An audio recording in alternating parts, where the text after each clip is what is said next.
ప్రభునందు ప్రియులారా, మనం యాకోబు పత్రికలో గుర్తించబడినటువంటి కొన్ని పాపాల గురించి మనం ఈరోజు దేవుని యొక్క వాక్యాన్ని చర్చించుకుందాం.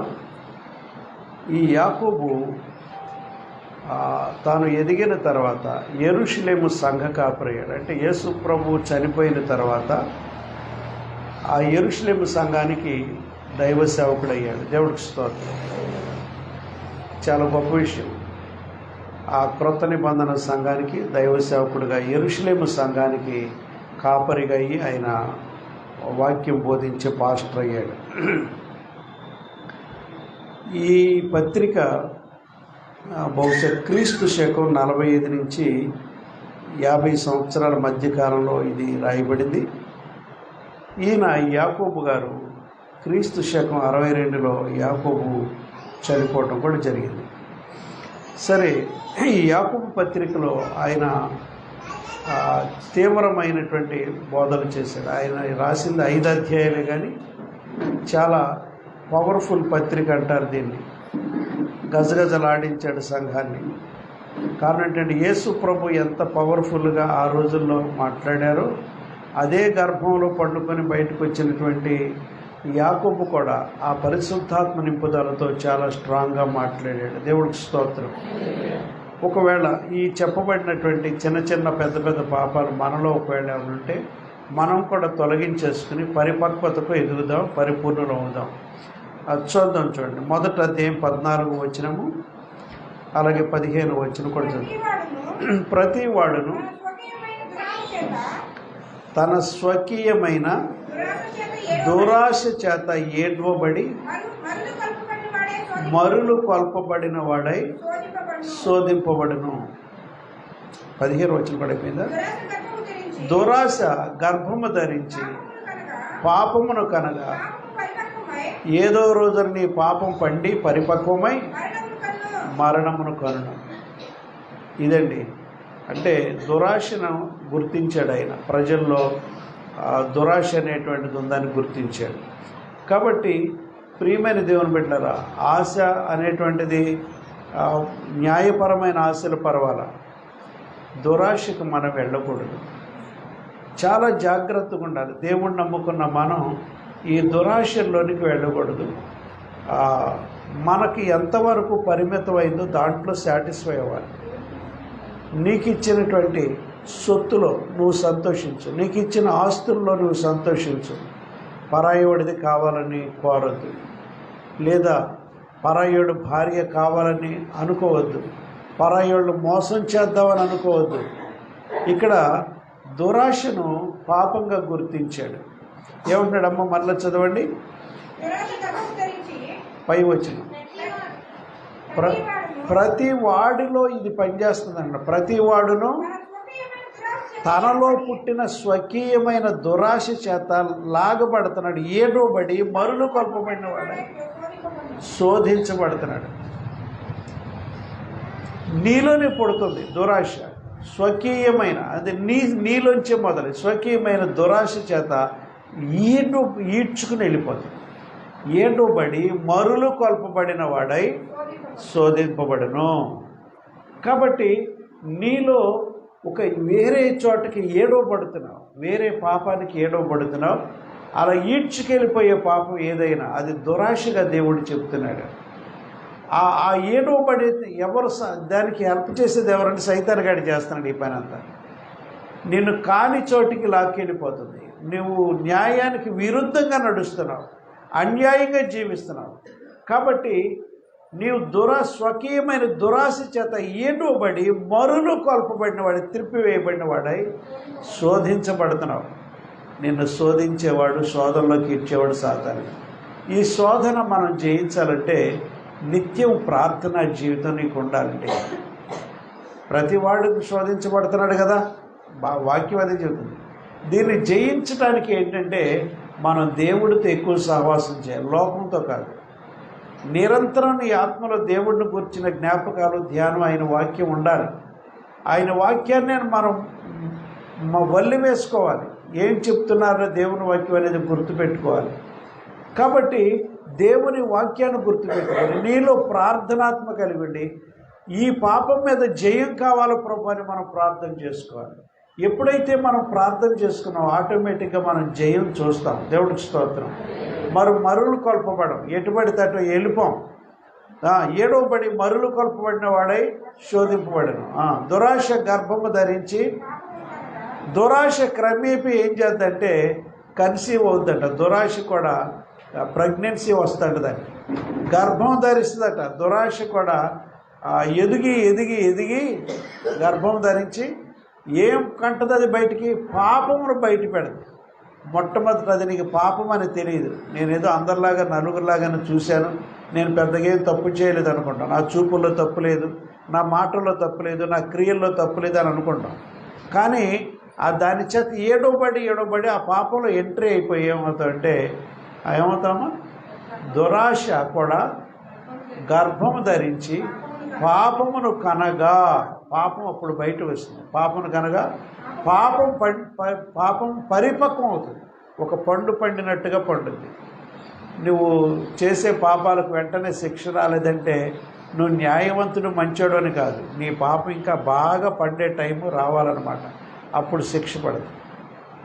పాపం పరిపక్వమై మరణం వస్తుంది. పాపం వల్ల వచ్చే జీతం మరణం అని దేవుని వాక్యం చెబుతుంది. కాబట్టి దానికి ప్రారంభం ఏంటంటే దురాశతో ప్రారంభమయ్యి నువ్వు అనేక కీడులో పడుతున్నావు. నువ్వు చేయకూడని పాపాలు చాలా ఉన్నాయి, దురాశతో ముందుకు వెళ్ళిపోతున్నావు. అలా వెళ్ళకూడదని దేవుడికి హెచ్చరిస్తున్నాడు. దేవుడికి స్తోత్రం కలుగాలి. కాబట్టి ఏ విషయాల్లో కూడా దురాశ అనేది నీకు పనికిరాదు.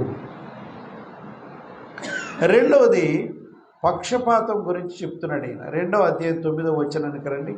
2వ అధ్యాయం. ఓ యెరూషలేము సంఘమా, మీరు పక్షపాతము గలవారైతే ధర్మశాస్త్రం వలన అపరాధులుగా తీర్చబడి పాపము చేయవారగుదురు. దురాశ పాపం అని చెప్పాడు. దురాశ నిదానంగా పాపంలోకి వస్తుందని చెప్పాడు. ఒకేసారి పాపంగా కనబడదు, నిదానంగా అది పాపమై నీకు మరణం తీసుకొస్తాను. ఇప్పుడు రెండోది ఏం చెప్తున్నాడు?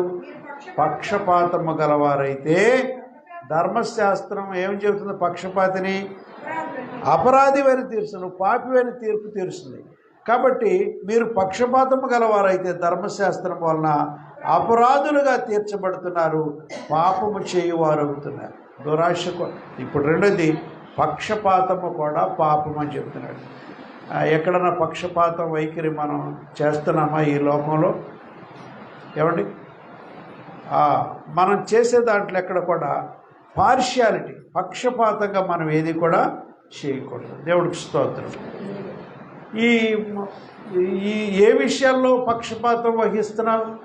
వీడు నావాడు, వీడికి మనం న్యాయం వీడికి మేలు జరిగేటట్టు చేయాలి, వీడు బయటోడు, ఆడికి మనకు సంబంధం లేదు అనుకున్నట్టు కొంతమంది నా అనుకున్నవాడు తప్పు చేసినా వాడి పక్షాన నుండి వాడికి మేలు చేస్తున్నారు. కొంతమంది పరదేశం అనుకోండి, వాడికి ఎవరు లేరు, వీడు నష్టపోతే వచ్చిన నష్టం ఏంటి మనకి అనుకుని వాడికి అన్యాయం చేస్తున్నారు. కాబట్టి ఏ విషయంలో కూడా నువ్వు న్యాయ తీర్పు తీర్చేటప్పుడు కానీ ప్రతి విషయంలో కానీ పక్షపాత వైఖరి మనం చేయకూడదు. దేవుడికి స్తోత్రం. చాలామందికి తెలియదు ఇది పక్షపాతం కూడా పాపం అనే సంగతి తెలియదు. అనుకుని మనం ఏదో చేస్తాం. ఏమండి, సింపుల్గా మనం పలహారాలు పంచిపెట్టే పని ఉందనుకోండి, మనోడైతే దిట్టంగాను ఎదటోడైతే తప్పుగాను, అది కూడా చిన్న తప్పు అనుకోకండి, అది కూడా తప్పే. మనం అంతా కూడా చిన్నగా మొదలవుద్ది ప్రతిదీ పాపం కూడా. మనం ఏంటంటే న్యాయయుక్తంగా ఉండాలి. దేవుడికి స్తోత్రం. పక్షపాతము గలవారైతే ధర్మశాస్త్రం నిన్నేం చెప్తుంది? అపరాధివని తీర్పు తీరుస్తుంది. అది పాపము చేసిన వారం అవుతాం. దేవుడికి స్తోత్రం.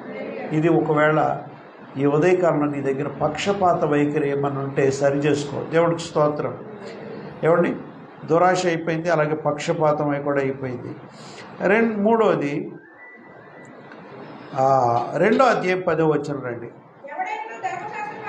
ఎవడైనను ధర్మశాస్త్రం అంతయు గైకొని ఒక్క ఆజ్ఞ విషయమై తప్పిపోయిన ఎడల ఆజ్ఞలన్నిటి విషయంలో పాపి అవుతున్నాడు, అపరాధి అవుతున్నాడు.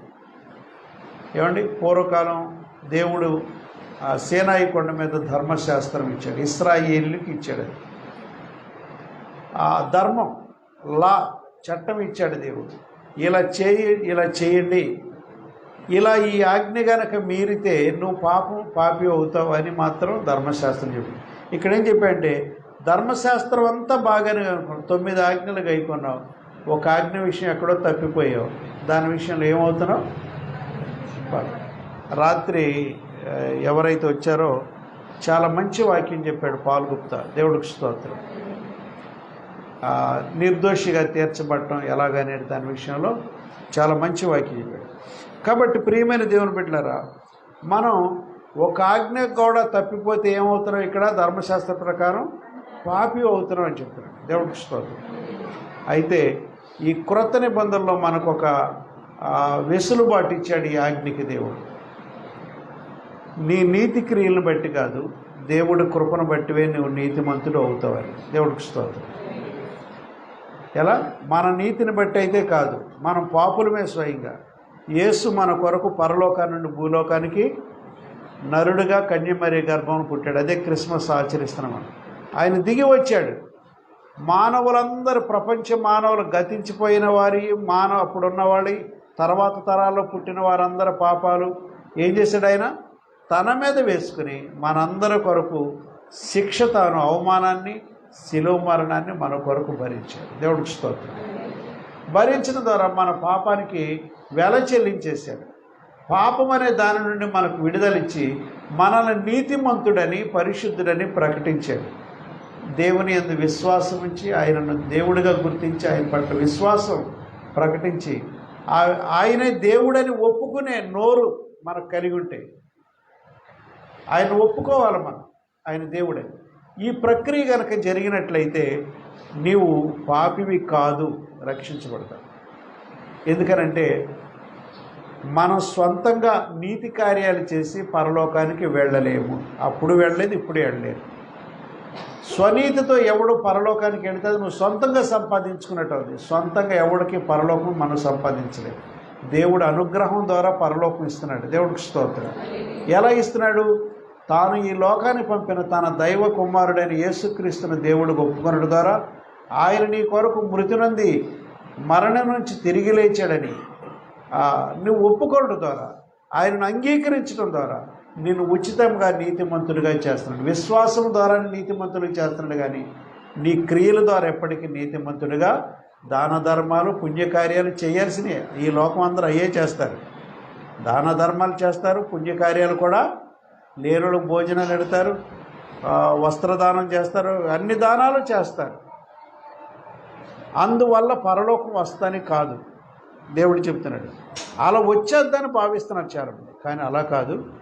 దేవుడి యందు విశ్వాసం ఉంచడం ద్వారా, ఆయన శిలువ మరణం నందు విశ్వాసం ఉంచడం ద్వారా మనం నీతిమంతులుగా తీర్చబడుతున్నాము, దేవుడికి స్తోత్రం. కాబట్టి ఎవడైనా ధర్మశాస్త్రం అంతయు గైకొని ఒక్క ఆజ్ఞ విషయము తప్పిపోయిన ఎడల ఆజ్ఞలన్నిటి విషయంలో అపరాధి అయ్యేవాడప్పుడు. కానీ ఇప్పుడు క్రీస్తునందు ఒక వెసులుబాటు ఏంటంటే, ఈ చట్టాన్ని మనం పూర్తిగా, అంటే ధర్మశాస్త్రం మంచిదా కదా, మంచిదే, కానీ దాన్ని అనుసరించడం వల్ల మనం పూర్తిగా నీతిమంతుడు అవ్వలేకపోతున్నాం. ఎవడో నీతిమంతుడు అవ్వలేకపోతున్నాడు. ధర్మశాస్త్ర కాలంలో కూడా ఒక్కడు కూడా నీతిమంతుడు అవ్వలేకపోయాడట, దేవుడికి స్తోత్రం. మరి ఏం చేసింది ధర్మశాస్త్రం అంటే? మనం పాపి అని నిరూపణ చేసింది. ధర్మశాస్త్రం ఏం చేసిందంటే ఈ ఆజ్ఞల చట్టం పెట్టి దీన్ని నువ్వు పూర్తిగా నెరవేర్చలేకపోతే పాపి అని చెప్పింది. మరి పాపానికి పరిష్కారం ఏంటంటే, నా వల్ల అయితే కాదు, లోకరక్షకుడు పుట్టబోతున్నాడు, ఈ పశువులు ఎలా బలవుతాయి, ఆయన కూడా బలవుతాడు, ఆయన ద్వారా విమోచన ఉందని ఆయన వైపు చూపిస్తుంది. కానీ ప్రవక్తలు, ధర్మశాస్త్రం అంతా కూడా రాబోయే యేసుక్రీస్తు వైపు చూపించింది. కానీ నేను నీతిమంతుడికి చేస్తానని ధర్మశాస్త్రం చెప్పలేదు, దేవుడికి స్తోత్రం. కాబట్టి యేసుక్రీస్తు ద్వారా మనకు పాపము నుండి, శాపము నుండి విడుదల కలిగింది, దేవుడికి స్తోత్రం. కాబట్టి ఇది మనం పూర్తిగా తెలుసుకోవాలి. చాలామంది ఈ లోక సంబంధ నీతి క్రియలు చేసి సరిపోద్దులే, మనం పరలోకం వెళ్ళిపోదాం అనుకున్న వాళ్ళు చాలామంది ఉన్నారు. ఇవాళ క్రైస్తవుడిగా నువ్వు నేను చెప్పాల్సింది ఏంటంటే, నీతి క్రియలు ఎప్పుడూ మనం చేయాల్సిందే, కానీ వాటి ద్వారా రక్షణ కలగదు. ఒక ఆయన రైలు ఎక్కి విజయవాడ, హైదరాబాద్ వెళ్ళాలండి. నేను కంటి వైద్యాలు చేయించాను, లేకపోతే ఆపరేషన్లు చేయించాను, చాలామందికి మంచి కార్యాలు చేశాను అని టికెట్ కొనకపోతే ఒప్పుకుంటారా? ఏమండి, ఆయన మంచి కార్యాలు చేశాడు, ఈ లోకంలో అందరికీ మంచి కార్యాలు చేశాడు. చేసినా ఏం చేయాలి? రైలు ఎక్కాలంటే ఏం చేయాలి? టికెట్ తీసుకోవాలి. టికెట్ ఏం పని అండి, నేను మంచి చేస్తున్నానుగా అంటే సరిపోద్దా? అదే ఇదే దేవుడికి స్తోత్రం. మంచి కార్యాలు చేయండి, తప్పులేదు. కానీ పరలోకం వెళ్ళటానికి మాత్రం యేసుక్రీస్తుని దేవుడిగా అంగీకరించాలి. దేవుడికి. తర్వాత 4వ విషయానికి వస్తే 2వ అధ్యాయం 17వ వచనంలో క్రియలు లేని విశ్వాసము మృతము. క్రియలు లేని విశ్వాసము, ఇప్పుడే చెప్పుకున్నాం, మనం చేసిన మంచి క్రియలు పరలోక రాజ్యం చేర్చవు, కానీ యేసుక్రీస్తుని అంగీకరిస్తేనే పరలోకం. కానీ యేసుక్రీస్తుని అంగీకరించిన తర్వాత మనం నీతి క్రియలు తప్పనిసరిగా చేయాలి. గతంలో చేయకపోయినా ఇప్పుడు మాత్రం చేయాలి. క్రియలు లేని విశ్వాసము, చదవండి 2వ అధ్యాయం 17వ వచనం. అలాగే విశ్వాసము క్రియలు లేనిదైతే అది ఒంటరిగా ఉండి మృతమైన దగును. దేవుడి స్తోత్రం. విశ్వాసము నీతి క్రియలు అనేటువంటివి విడదీయరాని సంబంధం కలిగి ఉన్న విషయం. విశ్వాసం ఉండాలి, క్రియలు ఉండాలి. ఇప్పుడు శరీరం ఉందండి, లోన ప్రాణం కూడా ఉంది. ఈ ప్రాణం దాని ప్రాణం వెళ్ళిపోయింది అనుకోండి పైకి, నేను ఇలా నిలబడి బోధిస్తానా? టపిక్కిని కింద పడిపోతాం కదా. అంటే ప్రాణము శరీరము కలిసి ఉంటేనే ఈయన మనిషి బ్రతికున్న వాడి కింద లెక్క. ప్రాణం పైకి వెళ్ళిపోయింది అనుకోండి, ఈయన అప్పుడు మనిషి అంటారు, శవం అంటారు కదా. కాబట్టి విశ్వాసము అనేది, మేలులు నీతి క్రియలు చేయటం అనేది రెండు కలిసి ఉంటేనే అది ప్రయోజనకరమైన విశ్వాసం. అలాగే అబ్రహాము కూడా దేవుడి పట్ల విశ్వాసము కలిగి ఉన్నాడు, దేవుడు చెప్పిన నీతి క్రియలు కూడా చేశాడు. దేవుడు ఏమి చేయమంటే అది చేశాడు. దేవుడికి స్తోత్రం, హల్లెలూయా. కాబట్టి విశ్వాసము క్రియలు లేనిదైతే అది ఒంటరితనం అయిపోయి మృతమైన విశ్వాసం ఉంది. ఇక్కడ నీ స్థాయిని బట్టి నువ్వు పేదదానివైనా దీనుల పట్ల నీవు కూడా సహాయం, నీ స్థాయిని బట్టి. ఏమండి, మనం మానవులం కాబట్టి ఒకళ్ళకొరకొకడు మనం ఏం చేయాలంటే సహాయం చేసుకోవాలి, నీ స్థాయిని బట్టి. దేవుడికి స్తోత్రం. ఎవరో చేసినంతగా నువ్వు చేయలేకపోవచ్చు, కానీ దయాగుణం, ప్రేమ, కనికరం కలిగి మనం కూడా ఇతని పట్ల సహాయం చేసే హృదయం కలిగి ఉండాలి. మీరేమని ప్రార్థన చేసుకోవాలంటే, దేవా ప్రేమ, జాలి, కనికరం గల హృదయం నాలో కఠినంగా ఉండకూడదు. ఎవడో పాపం కనీసం హాస్పిటల్కి వెళ్ళటానికి ఆటో ఎక్కడానికి డబ్బులు లేని విధంగా ఉన్నాడు అనుకోండి, అలాంటప్పుడు మనం కరిగి హృదయం సహాయం చేయాలి. అవసరమైతే అతను తీసుకెళ్ళి జాయిన్ చేసి రావాలి. దేవుడికి స్తోత్రం. మన వంతుగా మనం చేయాల్సిన పనులు కొన్ని చేయాలి, నీతి క్రియలు. దేవుడికి స్తోత్రం. అయితే విశ్వాసం ఉంది నీ దగ్గర, క్రియలు లేకపోతే అది ఒంటరి విశ్వాసం, చచ్చిపోతుంది, దాంట్లో జీవము లేదు. కాబట్టి ప్రతి క్రైస్తవుడు కూడా, నేను క్రైస్తవుడని చెప్పుకునే ప్రతి ఒక్కడు కూడా, నువ్వు దేవుడి పట్ల విశ్వాసం ప్రకటిస్తున్న మంచిదే, దాంతోపాటు ఏముండాలి? నీతి క్రియలు ఉండాలి. అక్కడ 19వ వచనంలో ఒక మాట చెప్తాడండి, మనందరితో నమ్మకాలు ఉన్నాయి. ఏమని? దేవుడు ఒక్కడే, ఆయన యేసుప్రభు అంటున్నావు మంచిదే. దేవుడు ఒక్కడే అని నువ్వు నమ్ముచున్నావు, మంచిదే. అలా నమ్మటం మంచిదే. దయ్యాలు నీలా నమ్మటమే కాదు, ఆయన అంటే గడగడగడగడ వణిగిపోతున్నాయి. దయ్యములు నమ్మి, మరి దయ్యాలకు పరలోకం ఉందా? ఏమండి, నువ్వు దేవుడు ఒక్కడని నమ్ముతున్నావు, నీకంటే బెటర్గా ఉన్నాయి కొన్ని విషయాలు దయ్యాలు. ఏమండి, నమ్మి ట్రెంబ్లింగ్ వణిగిపోతున్నాయి దేవుడి పేరు చెబితే. అంత మాత్రం చేత దయ్యాలకు పరలోకం ఇస్తాడా? దయ్యాలు మంచి ఎప్పుడు చెయ్యవు. ఏ చందమామ కథలు చెప్తారు, మేలు చేసింది ఏమంటారు. నిజంగా అవన్నీ కల్పన కథలు, కానీ దెయ్యాలు ఎప్పుడు ఎవరికి మేలు చేయవు. సాతాను శక్తులు ఎవరికి మేలు చేయవు. దేవుడికి స్తోత్రం. మనం ఎలా ఉండాలంటే, నీవు దేవుడు ఒక్కడే నమ్ముతున్న నమ్మకం, విశ్వాసం మంచిదే, కానీ దానితో పాటు నువ్వేం చేయాలంటే సత్క్రియలు, నీతి క్రియలు, ఉపకార క్రియలు చేయాలి. బైబిల్లో ఒక స్త్రీ గురించి చెప్పాడు, ఒక యవనస్తురాలు. బైబిల్లో ఆవిడేం చేస్తుందంటే, వృద్ధుల పట్ల, దీనుల పట్ల అంగీలు కుట్టించి, వాళ్ళ పేదలకి జాకెట్లు లేదా అంగీలు కుట్టి పేదలను ఆదుకునేది ఒక స్త్రీ. ఆవిడ పేరు తబిత అని అపోస్తలుల గారి 9 లెక్క ఉంటుంది. తబిత అని ఒక ఆవిడ. అట్లా ఉపకారాలు చేసేది ఆవిడ. చేసి కొంతకాలానికి ఆవిడ కాయిలా పడి మంచమే పడి చనిపోతే అయ్యో ఇలాంటి ఆవిడ చచ్చిపోయిందని అక్కడ ఉన్న వాళ్ళందరూ కూర్చుని ఏడుస్తారు. కడిగి ఒక మంచం మీద పడుకోబెడతారు. ఆ దరిదాపుల్లో పేతురయ్య గారు ఉన్నారని తెలుసుకుని గబగబా పరిగెత్తుకొచ్చి, అయ్యా ఈవిడ బ్రతకటం ముఖ్యమయ్యా, ఆవిడ చాలా ఉపకారాలు చేసిందయ్యా, లేని వాళ్ళకి సహాయం చేసిందయ్యా, ఇదిగో ఆవిడ టైంలో మాకు కుట్టించిన అంగీలు ఇగో వస్త్రాలు ఇగో అని చెప్పి వాళ్ళు చూపించి ఈవిడ బ్రతకాలయ్యని కన్నీరు గారి చేర్చారు. అప్పుడు పేతురు ఆవిడ మీద చేయించి బ్రతికించాడు. దేవుడికి స్తోత్రం. యేసు ప్రభు ఎలా సజీవులు లేపాడో సజీవులుగా చేశాడు. పేతురు కూడా అద్భుతాలు చేశాడు. నేటి దినాల్లో కూడా ఇలాంటి అద్భుతాలు జరిగే సేవకులు దేవుడు లేపునుగాక. దేవుడికి స్తోత్రం. కాబట్టి ఎందుకు బ్రతికించాడు దేవుడు మరలావిడిని? బియ్యం పుచ్చిపోతాయని మళ్ళీ తినాలి బాగా, మ్యాంగోలు సీతాఫలాలు తినడానికి బతికించాలా? ఏమండి? ఏ సీజన్లో పళ్ళు ఆ సీజన్లో తినడం కొరకు బ్రతికించాలా ఎవరిని? కొంతమంది నిరుపేదలను ఆదుకుంటుంది. అలాంటి వాళ్ళు కొన్నిసార్లు యాక్సిడెంట్ తప్పిస్తాడు. ఎందుకంటే నీవు కొంతమందికి సహాయం చేస్తున్నావు కాబట్టి ఆ పేదల బ్లెస్సింగ్స్ కూడా నీ మీద ఉంటాయండి. పేదల బ్లెస్సింగ్స్ కూడా నీ మీద ఉంటాయి. నువ్వు చేసే ఉపకారాలను బట్టి దేవుడు నీకు ఆయుష్ పెంచుతాడు. కాబట్టి నువ్వు దీనుల పట్ల ఇప్పుడు కూడా దయ చూపే మనసు కలిగి ఉన్నావు. మనం సత్కార్యాలు చేస్తాం, మంచిదే, అది నీకు నీ బిడ్డలకి మంచిది. నీ టైంలో నువ్వు మేలు పొందపోయినది నీ బిడ్డలకైనా ఆశీర్వాదకరం. నువ్వు చేసే మేలు దీవిస్తారు అనేక మంది. దేవునికి స్తోత్రాలు కలుగుతాడు. తర్వాత 5వ విషయాన్ని చూద్దామండి. 3వ అధ్యాయంలో చదవండి. 3వ అధ్యాయంలో, నా సహోదరులారా, బోధకులమైన మనము మరీ కఠినమైన తీర్పు పొందుదామని ఎరిగి మీలో అనేకులు బోధకులు కాకుండుడి. అనేక విషయములో బోధకులు కూడా తప్పిపోతున్నారట మాటల విషయమా. ఎవడైనా నోటి మాట విషయంలో తప్పిపోకుండా ఉన్నాయడలా అట్టివాడు లోపము లేనివాడై తన సర్వ శరీరమును తన స్వాధీనమంచుకొనగలవాడును.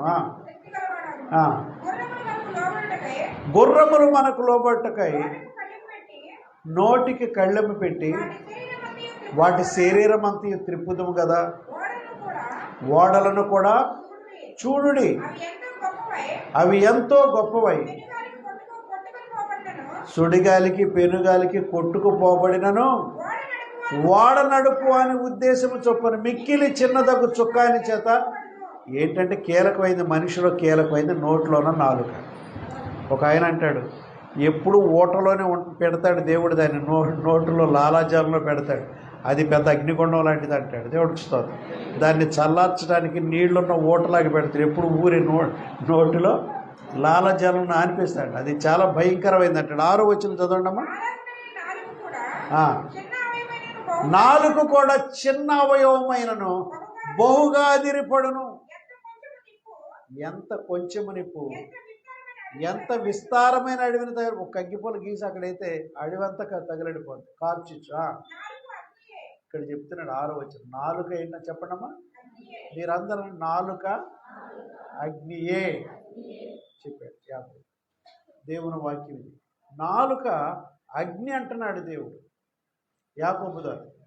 కాబట్టి ఇది ఏం చేద్దంటే అనేక కాపురాలు తీసేస్తుంది, అనేక మంది మీద తప్పుడు అభిప్రాయాలు కలిగేది. ఇక్కడ మాటలు అక్కడ మాటలు అక్కడ చెప్పి కొన్ని కాపురాలు కూలిపోయేటట్టుగా చేస్తాయి. అవన్నీ మనకు అవసరమా?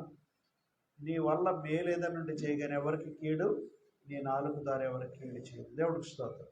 ప్రతి వారు కూడా నాలుగు జాగ్రత్త పెట్టుకుని, నా మట్టుకు నేను, మీ మట్టుకు మీరు నోరు అదుపులో ఉంచుకోవాలి. దేవుడికి స్తోత్రం కలుగాడు. ఇక్కడ ఏమంటున్నానంటే నాలుక అగ్ని. అది నాలుక మన అవయములో ఉంచబడిన పాప ప్రపంచం. అదొక ప్రపంచం అట నాలుక. అది నాలుకనే ఉన్నాడు, అది పాప ప్రపంచం.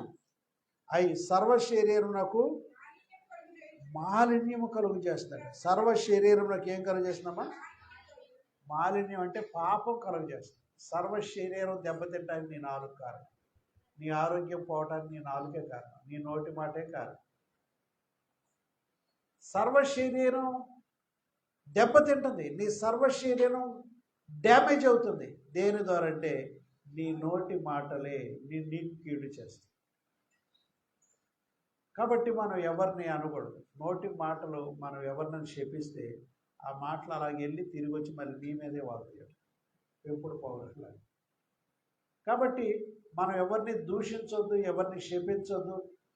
కాని మాటలు మన నోటమ్మట రావద్దు. అదే అగ్ని అంటున్నాడు. దీన్ని మనం చాలా మరీ భక్తులు అదుపు చేసుకోవాలి. నేను భక్తి మార్గంలో నడపాలనుకున్న మనం అందరం కూడా నీ నోటి మాటల విషయంలో చాలా శ్రద్ధ వహించాలి. మౌనంగా ఉండటం చాలా బెటర్. దేవుడికి స్తోత్రం. ఈ నాలుకను విచ్చలవిడిగా వాడకుండా జాగ్రత్త పడాలి. తర్వాత పాపం ఏంటంటే ఆరోది మత్సరము, వివాదము, దయ్యాల జ్ఞానం. 3 అధ్యాయం 14-15 వచ్చిన.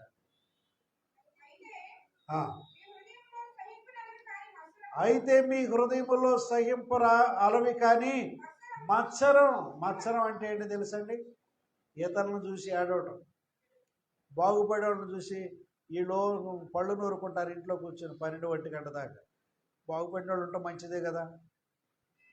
నేను ఎప్పుడూ చెబుతా, బాగుపడినవాడు మన సంఘం వాళ్ళందరూ బాగుపడదురు కాక, అందరికీ తలాకారు ఉండుగాక.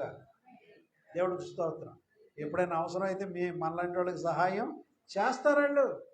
నువ్వు పడిపోయి ఉంటే అలా చూత కూర్చుంటారు. కారున్న వాడిని గబుక్కని అయ్యా కొంచెం హాస్పిటల్ తీసుకెళ్ళి ఏలూరు ఎక్కడికంటే గ్యారెంటీగా హెల్ప్ చేస్తారు. దేవుడికి స్తోత్రం. వాళ్ళ చూసి పళ్ళు నూరుకోవటం, కుళ్ళిపోవటం ఎందుకు? మన వాళ్ళందరూ బాగుపడుదురుగాక, మంచి వృద్ధిలోకి వచ్చుదురుగాక, ఆత్మీయ జ్ఞానం పొందుదురుగాక, కనికరము జాలితో నింపబడుదురుగాక. అది కదా మనం అందరిని దీవించాలి. అందరూ బాగుంటారు. ఉన్నవాడు ఊళ్ళో ఉంటే ఓకైనా దొరుకుద్ది అని అనుకో. ఓక కూడా ఒక దొడ్డి కట్టేసి దాంట్లో బయటికి రానివ్వట్లే. ఓక ఖరీదైపోయింది, ఇంటికి పట్టేవాడు పట్టుకుపోతున్నారు. ఇంతకుముందు ఓకను వదిలేసేవాడు. ఎవడ ఏరైతే ఎంతకాలం తోడుకుపోయేవాడు. ఇంతకుముందు దాని విలువ తెలిసేది కాదు. ఇప్పుడు దాన్ని నమ్ముకుందాం అని ఏం చేశారంటే చుట్టూరు ప్రహరీ కట్టి దాంట్లోనే పడిదట్టు చేస్తారు కదా. అప్పుడు సామెతది, ఉన్నవాడు ఊళ్ళో ఉంటే కనీసం ఏం దొరుకుతురా మనకి? పిడకలు చేసుకుంటే ఓకన్నా దొరికేదని. ఉండటం మంచిదే. ఉన్నవాడు ఉంటే సహాయం చేస్తాడు ఏదో ఒక రోజున, లేనోడు ఉంటే ఏం చేస్తాడు? సహాయం చేయాలి. కాబట్టి ఇక్కడ మనం నేర్చుకోవాల్సింది ఏంటంటే మత్సరం ఉండకూడదండి. ఇతరులను చూసి ఏడ్చే కళ్ళు అంటే మనకు అసూయ ఉండకూడదు. రెండవది వివాదమును ఉంచుకోవద్దు. వివాదం ఎందుకు? ఆర్గ్యుమెంట్గా ఎప్పుడు ఇతరుల మీద తగులాటగా ఉండకూడదు. అందరినీ విరోధం చేసుకోకూడదు. మనం చనిపోయినప్పుడు మోసుకెళ్ళటకు 4 ఉండాలి. అందరినీ చెడుగు చేసుకోవద్దండి. అందరి పట్ల ఏముండాలి? మనం ప్రేమిద్దాం. ఏమిటి? ప్రేమే కలిగి ఉంది. కొంతమంది మేలుకు ప్రతిగా విషయం చెబుతారు. మేలుకు ప్రతిగా విషయం చెబుతారు. అయినా మనం ప్రేమే చేయాలి. ఒక అబ్బాయి అమ్మగారి మీద తీవ్రంగా మాట్లాడి ఈ మధ్య. ఆవిడ చెప్పింది, ఇలా అన్నాడండి అతను అంటే అన్నాడని నేను క్షమించి అతనికి ఒక యాపిల్ పండు ఇచ్చాను. కారణం ఏంటంటే ఆ ద్వేషాన్ని బట్టి మనం వాడికి ఏమి సహాయం చేయకూడదు. సహాయం చేయకూడదు. కానీ మన వాక్యం ఏమి నేర్పిస్తుంది? శత్రువును కూడా ప్రేమించమని చెప్తుంది కదా. అది గుర్తు వచ్చేది మనకు. దేవుడికి స్తోత్రం. ఆడికి కూర మాక, ఆడు వండుకోపోతే భోజనం పెట్టమాక అన్నాం నోటితో. కానీ మనం అలా చెప్పిన నేనేం చేశాను అంటే మనం కొన్నిసార్లు ఆ తీవ్రతలో ఏదో మాట్లాడతాం. కానీ మనం అలాంటి వాళ్ళం కాదు, మనం కఠినులం కాదు. దేవుడు మనల్ని జాలిగల వాళ్ళగా చేశాడు. యేసయ్య హృదయం, యేసయ్య ప్రేమ మనం నిండా ఉండునుగాక. కానా వివాహంలో ఆ బాణల నిండా ద్రాక్షరసం ఉన్నట్టు మనలో ప్రేమ నిండిపోయి ఉండునుగాక. మన విద్వేషాలు, విమర్శలు, ఇంకేంటి మత్సరం ఇలాంటి మనలో లేకుండా శుద్ధి చేయబడుదుము గాక. హల్లెలూయా. ఇవన్నీ పనికిరని వేస్ట్ అయ్యి దాని బదులు నూతన ఉత్తేజం కలిగించి యేసు చేసిన ద్రాక్షరసం ప్రేమ మనలో నిండిపోయి ఉండను గాక. దేవుడికి స్తోత్రం కలుగును. ఇంకా చెప్తాను.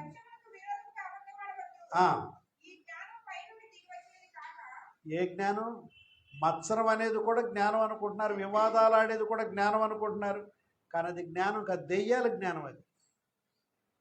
కొంతమంది వాళ్ళలో ఉండే తెలివితేటల్ని జ్ఞానం అని చెప్పుకుంటున్నారు. జ్ఞానం కాదు, అది బుద్ధిహీనత. అది దయ్యముల జ్ఞానం. ఇతరులు కీడు చేసేది, నష్టం చేసేది ఎవరి జ్ఞానం అది? కానీ మనలో దేవుడి జ్ఞానం ఉండి మనం శత్రువులను కూడా ప్రేమించే జ్ఞానాన్ని మనం పొందుతున్నాం. దేవుడికి స్తోత్రం. తర్వాత వచనంలో ఇది పైనుండి వచ్చిన జ్ఞానం గురించి రాయబడి చదువమ్మా. దేవుడి నుండి మనకు వచ్చిన జ్ఞానము నువ్వు పవిత్రతగా ఉంటాకి సహాయం చేయాలి. జ్ఞానం అంటే నువ్వు పవిత్రతగా ఉండాలి. అందరితో పీస్ఫుల్గా ఉంటాం, వివాదాలు పడం, మృదువుగా మాట్లాడతాం, సులభంగా లోబడతాం, కనికరముతోనూ మంచి ఫలములతోనూ నిండుకొనినది, పక్షపాతమైనను వేషధారణ అయినను లేనిదైనది. పక్షపాతం ఉండదు, వేషధారణ ఉండదు. దేవుని ప్రేమను. దేవుడికి స్తోత్రం. ఇదే అనమాట పైనుండి వచ్చింది. ఇది కావాలి మనకి. తర్వాత 7వ విషయం ఏంటంటే లోక స్నేహం. 4:4 వచ్చిన చదువు. 4:4 ఎంత తీవ్రమైన అన్నాడండి యెరూషలేము సంఘంలో యాకోబు. వ్యభిచారిణులారా, ఈ లోక స్నేహము దేవునితో వైరమని మీరు ఎరుగరా. కాబట్టి ఎవడు ఈ లోకముతో స్నేహం చేయనో వాడు దేవుని శత్రువు. లోక స్నేహం ఉండకూడదు, కానీ దేవునితో స్నేహం ఉండాలి. ఆ యెరూషలేములో ఉన్నవాళ్ళు లోక స్నేహాలు ఎక్కువైపోయినాయి, దేవుడితో స్నేహం తగ్గిపోయింది, ప్రార్థన లేదు వాళ్ళు. ఆయన అంటాడు వ్యభిచారిణులారా, అంటే ఆడ మగవాళ్ళు ఆడవాళ్ళు తర్వాత సంగతి. వ్యభిచారులారా, ఈ లోక స్నేహము దేవుడితో వైరమని మీరే. వ్యభిచారులారా అని మాట్లాడాడు. లోక స్నేహము దేవునితో వైరమని మీరే. ఎవడు ఈ లోకంతో స్నేహం చేయను. నీవు లోక స్నేహాలు ఎక్కువ కలిగి ఉంటే నువ్వు దేవునికి ప్రీతిపాత్రుడుగా, దేవునికి శత్రువేను. మనం పరిశుద్ధులతో సహవాసం చేయాలి. నువ్వు దేవుడితో సహవాసం. నీ స్నేహితుడు ఎవరై ఉన్నారు? ఎవరితో ఎక్కువ సహాయం చేస్తున్నారు? దైవ గ్రంథము, ప్రార్థన, దేవుడితో, దేవుడి యొక్క ఆలోచనతో నింపబడి మనం దేవుడి ఆలోచనలు అడుగుతాం. దేవుడికి స్తోత్రం. ఈ లోక సంబంధమైనటువంటి స్నేహాలు మనం వదులుకోవాలి. నీ స్నేహితుడు దుష్టుడైతే వదిలేయి. డబ్బులు ఖర్చు పెట్టైనా మంచి స్నేహితుడు సంపాదించుకో. మా నాన్న ఇలా అనేవాడండి, ఒరే మనం డబ్బులు ఇచ్చైనా మంచి స్నేహితుడు సంపాదించుకోవాలి. చెడ్డ స్నేహాల జోలికి మనం. దేవుడికి స్తోత్రం. తర్వాతది అహంకారం. 8వది అహంకారం. 4 ఆలోచించడము.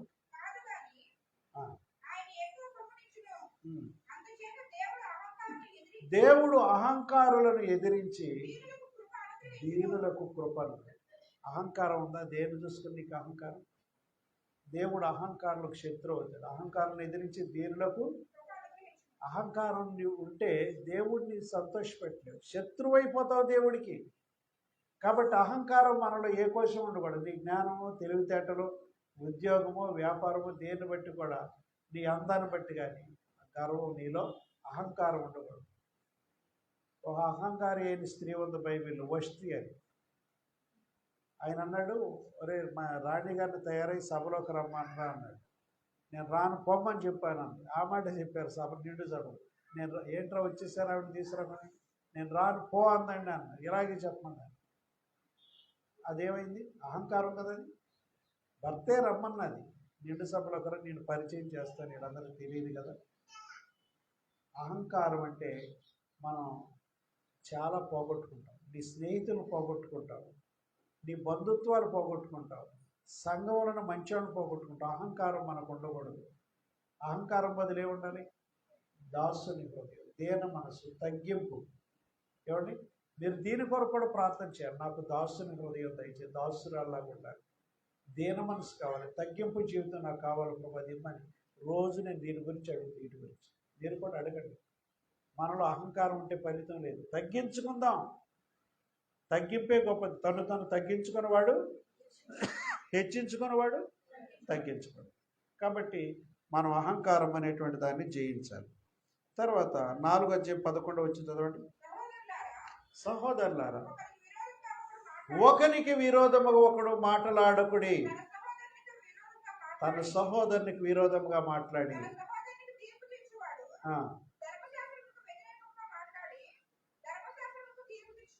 చూసారండి, నీ సహోదరులకు వ్యతిరేకంగా మాట్లాడదు.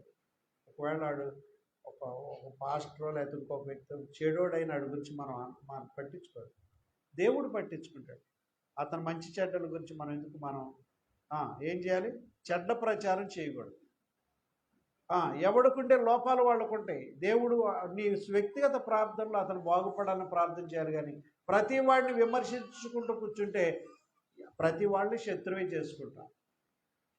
నేను నా ప్రార్థనలో ప్రతి దైవ సేవకుడిని ప్రేమించే హృదయం, అందరితో కలిసి ఉండే హృదయం, సంఘ బిడ్డలతో వాళ్ళ కుటుంబాలతో, దైవ సేవకులతో వాళ్ళ కుటుంబాలలో ప్రేమ కలిగి ఉండేటట్టు చేయి ప్రభు నేను ప్రార్థన. ప్రతిరోజు నా ప్రార్థనలో అదొక విషయం.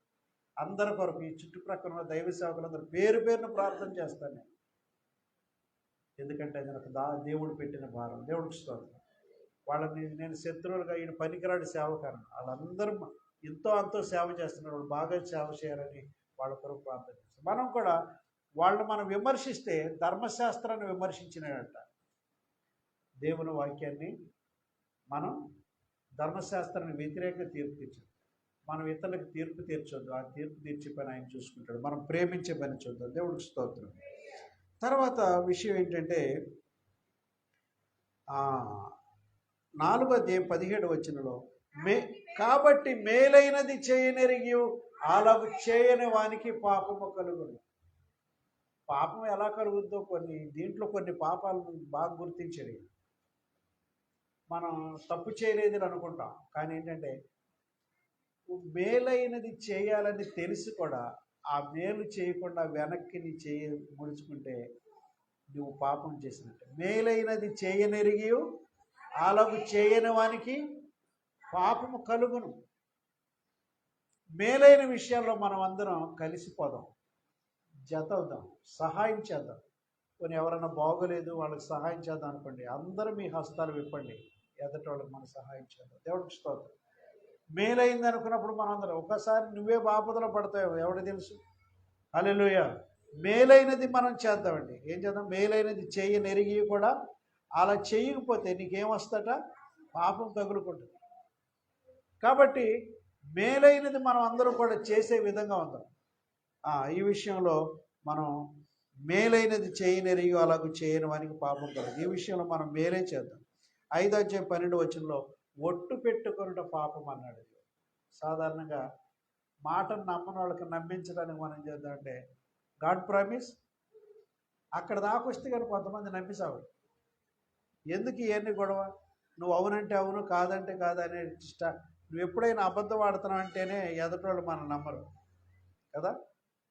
మనం చెప్పింది కరెక్ట్ అనే కాడికి వచ్చేయాలి మనం. ఇక ఇవన్నీ ప్రామిసుల దగ్గరికి ఎందుకు? మనం ఒట్టు పెట్టుకోకూడదు. ఆకాశము తోడని కానీ, భూమి తోడని కానీ, పిల్లల మీద కానీ, భార్య మీద కానీ, ఎవరి మీద. చాలామంది దీనికి భయపడరు. అమ్మ మీద ఒట్టు, నా భార్య మీద ఒట్టు, బిడ్డల మీద ఒట్టు అని తప్పే చేస్తారు. కానీ అలాంటి ఒట్లు కూడా మనం దూరంగా ఉంటాం. తర్వాత 5వ అధ్యాయము మొదటి 4 వచనాల్లో, ఇదిగో ధనవంతులారా, మీ మీదకి వచ్చే ఉపద్రవమును గూర్చి ప్రలాపించి ఏడువుడి, మీ ధనము చెడిపోయెను, మీ వస్త్రములు చిమ్మట కొట్టినవాయను, మీ బంగారమును వెండియు తుప్పిపెట్టిపోయి. ఎవరి గురించి మాట్లాడుతున్నాడు? ధనవంతుల గురించి మాట్లాడు. దేవుడు ఇదిగో ధనవంతులారా, మీ మీదకి ఉపద్రవాలు కూడా వస్తాయి. ధనవంతులు అంటే ఒక్కోసారి ఎంతటి వారికైనా కీడులు నష్టాలు కలుగుతాయి. మనం ఇలాగే ఉండిపోతామని ఎప్పుడు అనుకోకూడదు. దేవుడికి స్తోత్రం. కాబట్టి ధనవంతులారా, మీ మీదకి రాబోయే ఉపద్రవం గురించి మీరు ప్రలాపించి ఏడవండి. మీ ధనము చెడిపోయెను, మీ వస్త్రములు చిమ్మటలు. కొన్నిసార్లు పూర్వండి ఆడవాళ్ళకి 2 చీరలు ఉండే, ఒకటి కట్టుకుంటే ఒకటి ఉతుక్కుని అన్నాడు. ఇప్పుడు చీరలండి 20, 30, 50, 100 చీరలు బీరువాలు చాలక ఎక్స్ట్రా బీరువాలు కొనుక్కుంటున్నారు ఆడవాళ్ళు. మంచిదే, బ్లెస్ అయ్యావు, మంచిది. కానీ దేవుడు అంటున్నాడు, నువ్వు ఇన్ని ఉండి కూడా ఇతరులకు సాయం చేయకపోతే మీ వస్త్రాలు చెమట్లు కొట్టేస్తాను. అంటే చెమట్లు కొట్టేయండి, నీ ఆశీర్వాదం తగ్గిపోద్ది, డ్యామేజ్ అవుతుందని చెప్తున్నాడు. ఏమవుతుంది? నీ ఆశీర్వాదాలకు ఏం కలుగుతుంది? తర్వాత లేనిదాని అవుతాయేమో. ఉండగానే కొంతమందికి సహాయం, నిరుపేదలకు చేయి. నీ వస్త్రములు చెమట్లు కొట్టిన వాయను పనికిరాని అయిపోతా. ఈ మాట ఎక్కడన్నా విన్నాం? బంగారానికి తుప్పు ఏంటండి, వెండికి తుప్పు ఏంటండి? ఎక్కడ పడద్దా? బంగారానికి తుప్పడద్దా? చెప్పండి. దేవుని వాక్యాలను మీ బంగారము వెండి తుప్పట్టిపోయినాయి. తుప్పట్టటువంటి అది కాదు, ఇనపూసలకు తుప్పడుతుంది కదా. ఇనపూసలకి వేసినప్పుడు ఇంతలా ఉంటే తర్వాత తరిగిపోయి తుప్పు పొరలకు రాలిపోయి సన్నబడిపోతుంది. అంటే అలాగే నీ దగ్గర ఉన్న డబ్బు కూడా నీ దగ్గర లేకుండా తరిగిపోయి డ్యామేజ్ అయిపోద్ది ఉండదు. నువ్వు దాచుకున్న వెండి కూడా తరిగిపోద్ది, ఏదో అవసరాల్లో ఖర్చు పెట్టేస్తావు. ఒకప్పుడు ఉన్నంత తర్వాత ఉండదు. క్రమేపీ నీ దగ్గర ఉన్న బంగారము వెండి కూడా తుప్పట్టినట్టు ఏదో అవసరాలకి కరిగిపోయి వెళ్ళిపోద్ది, అది ఉండదు అంటున్నాడు. మీ వెండియు మీ బంగారమును తుప్పు పట్టిన వాయను. అంతటితో పోవాలి. ఆ తుప్పు మీ మీద సాక్ష్యము, నీ కఠినతనాన్ని గుర్తు అది నీ మీద సాక్ష్యముగా ఉండి, ఆ తుప్పు మీ శరీరమే పడి అగ్ని వలె మీ శరీరములను అంటే నీ శరీరం ఇప్పుడు ఆరోగ్యంగా ఉందంటే ఆరోగ్యంగా ఉన్నట్టు కాదు. ఎప్పుడు ఆరోగ్యం ఉంటాం చచ్చేదాకా. ఆ తుప్పు నీ మీద పడి నీ ఆరోగ్యాన్ని కూడా చెడగొట్టేది. నీ ఆరోగ్యం కూడా లాస్ అయిపోతావు. నీ ఆరోగ్యం కూడా దెబ్బతినే ప్రమాదం ఉందని చెప్తున్నాడు దేవుడు. మన దగ్గర ఉండగానే ఇతరులకు సహాయం చేసే మనసు మనం కలిగి ఉందము కాక, మన దగ్గర ఉన్న డ్యామేజ్ కాకముందే, మన బంగారం చెడిపోకముందే, మన వెండి తుప్పు పట్టకముందే, మన బంగారం కాకముందే, అలాగే మన ధనము చిమ్మట్లు కొట్టకముందే, లేదా మన వస్త్రములు చిమ్మట్లు కొట్టకముందే నిరుపేదలకు కూడా మనం వస్త్ర సహాయం చేద్దాం, ధన సహాయం చేద్దాం. ఉండగానే కొంతమందికి హెల్ప్ చేద్దాం. అప్పుడు దేవుడు అంటాడు, బలా నమ్మకమైన దాసుడా, ఇదిగో నువ్వు ఇంతమందికి సహాయం చేశావు కాబట్టి ఇదిగో పరలోక రాజ్యాన్ని స్వాతంత్రించుకోండి. దేవుడికి స్తోత్రం. మనకున్న దానిలోని ఈ క్రిస్మస్ శుభదినాల్లో మనం కూడా ఏం చేయాలి? మనకున్న దానిలో ఏం చేయాలండి? ఇతరులకు మనం సహాయం చేద్దాం.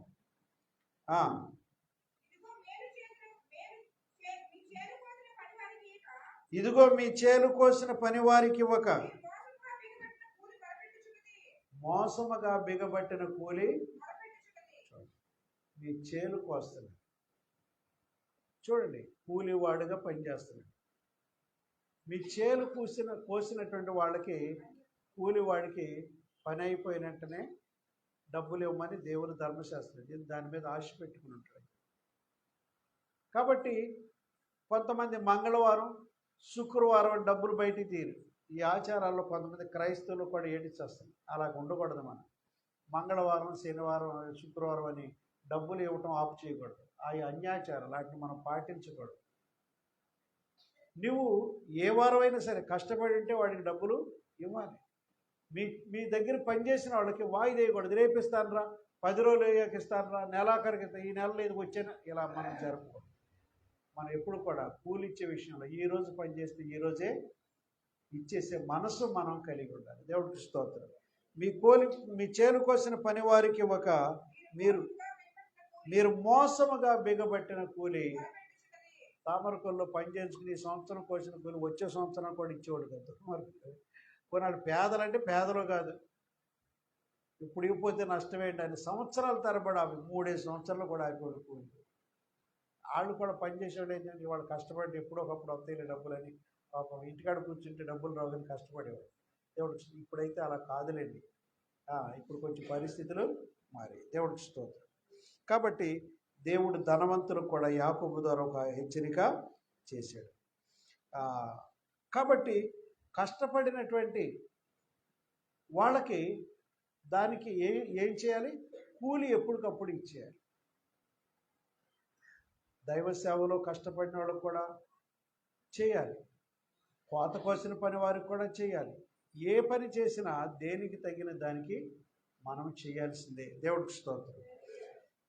చివరి మాట ఏంటంటే 5వ అధ్యాయం 19, 20 వచనాల్లో సత్యము నుండి తొలగిపోతున్నారటండి. నా సహోదరులారా, ఆ, ఉమ్, ఉమ్, ఉమ్. అదండి, సత్య మార్గంలోంచి ఎవడన్నా తప్పిపోతే మనం ఏం చేయాలి? మళ్ళా మార్గంలో తీసుకొస్తే మరణము నుండి ఒక వ్యక్తిని మనం కాపాడినట్టే, నరకానికి వెళ్ళకుండా తప్పించినట్టే. సత్యంలోంచి ఎవరైనా వెళ్ళిపోతే మాకెందుకులే, పోతే పోయిందిలే విశ్వాసాలు అనుకోవద్దండి. కొంతమంది దురాశ చేత లాగబడి దూరంగా వెళ్ళిపోతున్నారు, అపవిత్రత దురాశలోకి వెళ్ళిపోతున్నారు, వ్యభిచార పాపాల్లోకి వెళ్ళిపోతున్నారు, లోక పాపాల్లోకి వెళ్ళిపోయి ఇక దేవుడి దగ్గర రాలేనట్టుగా అలాగే ఉండిపోతున్నారు. వాళ్ళు ఎవరో మీకు తెలుసు. మీరేం చేయాలి? అలాంటి వాళ్ళతో మాట్లాడి ఈ జీవితం సరైనది కదమ్మా, మళ్ళీ సత్య మార్గంలోనికి రా. దేవుడు పోషకుడు, సంరక్షకుడు, బ్రతికిస్తాడు, సహాయం చేస్తాడు. ఆయన సిరులు గలవాడు, ఐశ్వర్యవంతుడిని ధైర్యపరిచి ఇలాంటి పనులు చేయకూడదని దేవుని మార్గంలోకి మన వాళ్ళని, సత్య మార్గంలోకి మన వాళ్ళని మళ్ళించాలి. దేవుడికి స్తోత్రం. కాబట్టి సహోదరులారా, ప్రభువు రాకడ వరకు ఓపిక కలిగి, 5:7 వచనంలో మీరు 5:5 మీరు సుఖముగా జీవించి భోగాసక్తులై వదదినమందు మీ హృదయములను పోషించుకుంటారు. సహోదరులారా, ప్రభువు రాకడ వరకు ఓపిక కలిగి ఉండి ప్రభువు నామమును బోధించిన ప్రవక్తలను శ్రమానుభవమునకు ఓపికగా మాదిరి పాస్టర్లు కూడా ఈ వాక్యం. నువ్వు కష్టపడుతున్నావు, నీ కష్టానికి తగ్గ సహాయం రాకపోయినా ఓపికతో పనిచేయి. ఈ మాటలు పాస్టర్లు వింటారు కొంతమంది. దేవుడు అంటాడు, నువ్వు కష్టపడిన కాడ ఫలితం రాలేదా, పర్వాలేదు, దేవుడు ఏం చేస్తాడు? నీకు ఫలితాన్ని ఇస్తాడు. దేవుడికి స్తోత్రం. మనం దేవుని సేవగా చేయాలి కానీ కూలికి చేసినట్టుగా చేయక్కర్లా. ఎందుకంటే దేవుని సేవ చేస్తే ఏం చేస్తాడమ్మా? పోషకుడు ఆయన, సేవకుడా. నువ్వు ధైర్యంగా ఉండు. ఇక్కడ ఏం చెప్తానంటే దేవుడి సేవకులకి 5:7 వచనంలో సహోదరులారా, అంటే ప్రభువు రాకడ వరకు మీరు చేసే పనిలో ఓపిక కలిగి ఉండండి. వ్యవసాయమునకు తొలకరి వర్షమును విలువైన భూఫలముల నిమిత్తము ఓపికతో కాల్చుకొని దాని కొరకు కనిపెట్టుకుందాం కదా. ప్రభువు రాకడ సమీపించినది కనుక పాస్టర్లారా, మీరు కూడా ఓపిక. మనకు దేవుడు ఎంతో విలువిస్తాడు పరలోక రాజ్యం. ఈ లోక సంబంధమైంది ఎంత? దేవుడికి స్తోత్రం. మనం ఎలా పనిచేయాలంటే ఓపికతో పనిచేయాలి. ఈయన బోధకులకి చెప్పాడు, ధనవంతులకి చెప్పాడు, సామాన్యులకి చెప్పాడు. ఇక్కడ గుర్తించబడిన పాపాలు కనీసం 15 పాపాలు సుమారు ఉన్నాయి. కాబట్టి ఓపిక కలిగి మనం జీవించాలి. కళ్ళు మూసుకొని ప్రార్థన చేద్దాం. దేవుడి మాటలు మీ హృదయంలో జీవించదు కాక. దురాశను జయిద్దాం, పక్షపాతాన్ని జయిద్దాం, ఆజ్ఞలు మీరకుండా ఉందాం, క్రియలతో కూడిన విశ్వాసాన్ని కలిగి ఉందాం. నాలుకలో వచ్చే మాటలు పాప ప్రపంచం చేయొద్దాం. మత్సరము, వివాదము, దెయ్యాల జ్ఞానాన్ని విడిచిపెడదాం, లోక స్నేహాలు విడిచిపెడదాం, అహంకారాన్ని విడిచిపెడదాం, ఒకరికి విరోధంగా ఒకడు మాట్లాడటం విడిచిపెడదాం, మేలైనదే చేద్దాం. అలాగే ఒట్టు పెట్టుకోవటం మానేద్దాం. కూలి ఇవ్వకపోవటం అనేది కూడా తప్పు విధానం. సత్యము నుండి తొలగిపోయిన వాడిని సత్యంలోకి లాగుదాం. ఓపిక కలిగి ఉందాం. దేవుడికి స్తోత్రం.